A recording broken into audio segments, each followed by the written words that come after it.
ಇದು big boss. ನಾವು ಆಡುವ ಮಾತು ನಮ್ಮ ವರ್ಚಸ್ಸಿನ ಜೊತೆಗೆ ವ್ಯಕ್ತಿತ್ವದ ಕನ್ನಡಿಯಾಗಿರುತ್ತದೆ. ಇದು ಬಿಗ್ ಬಾಸ್ನ ವಾರದ ಕಥೆಯ ಸಂಕ್ಷಿಪ್ತ ವಿಡಿಯೋ.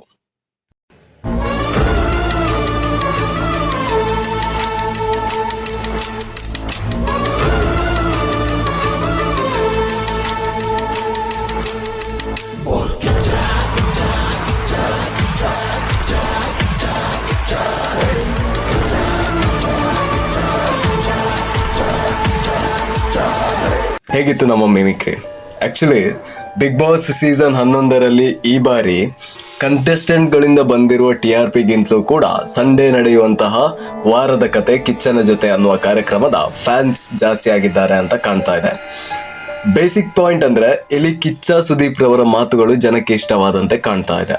ಸಿ ಡ್ಯೂಡ್, ಜನ ಕಾಂಟ್ರವರ್ಸಿಗಳನ್ನ ಇಷ್ಟಪಡ್ತಾರೆ ನಿಜ, ಅದಕ್ಕಿಂತಲೂ ಹೆಚ್ಚಾಗಿ ಜನ ಪ್ರಬುದ್ಧತೆಯ ಮಾತುಗಳನ್ನ ಇಷ್ಟಪಡ್ತಾರೆ. ಶನಿವಾರದ ಪಂಚಾಯಿತಿಯಲ್ಲಿ ರಜತ್ ಅಂದ್ರೆ ವೈಲ್ಡ್ ಕಾರ್ಡ್ ಎಂಟ್ರಿ ಆದ ಮಹಾನುಭಾವನಿಗೆ ಒಂದು ಪ್ಯೂರ್ ಅಂಡ್ ಈಸಿಯಾಗಿ ಒಂದು ಮಾತನ್ನ ಹೇಳ್ತಾರೆ. ಅದನ್ನ ನಾನು ಹೇಳಿದ್ರೆ ಚೆನ್ನಾಗಿರೋ ಅಂತ ಕಾಣುತ್ತೆ. ಸೊ ಒಂದು ಕ್ಲಿಪ್ ಅನ್ನ ಹಾಕ್ತೀನಿ, ನೋಡ್ಕೊಂಡು ಬರೋದಂತೆ.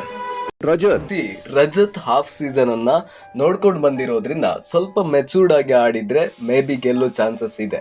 ಜಸ್ಟ್ ಬಿಕಾಸ್ ಈ ಸೀಸನ್ ನ ಎಕ್ಸಾಕ್ಟ್ ಪಿಕ್ಚರ್ ಸಿಕ್ಕಿರುತ್ತೆ, ಬಟ್ ಈ ಅಹಂಕಾರ ಅನ್ನೋದು ಬಿಡ್ಲಿಲ್ಲ ಅಂತ ಅನ್ಸುತ್ತೆ. ಇದು ಬಿಗ್ ಬಾಸ್. ಇನ್ನ ಟಾಪಿಕ್ ಶಿಫ್ಟ್ ಶೋಭಾ ಶೆಟ್ಟಿ ಕಡೆ ಅಂದುಕೊಳ್ಳೋದಿಕ್ಕೆ ಏನೇನು ಮಾಡಬೇಕು ಅಂತ ಜನರಿಗೆ ತೋರಿಸಿಕೊಟ್ಟು ಬರ್ತಾರೆ.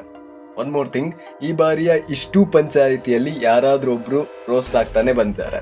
ಕಳೆದ ಬಾರಿ ಚೈತ್ರ, ಜಗದೀಶ್ ಕುರಿಗಳಾದ್ರು, ಈ ಬಾರಿ ಶೋಭಾ ಮತ್ತು ರಜತ್. ಇದು ಬಿಗ್ ಬಾಸ್. ಇಲ್ಲಿ ನಾವು ನೀವು ಶೋ ಬಗ್ಗೆ ಮಾತನಾಡುವ ಅಧಿಕಾರವನ್ನ ಹೊಂದಿಲ್ಲ. ಇಲ್ಲಿಗೆ ವಿಡಿಯೋ ನಿಲ್ಲಿಸುವುದು ಉತ್ತಮ. Like, share, comment, subscribe. My I go now?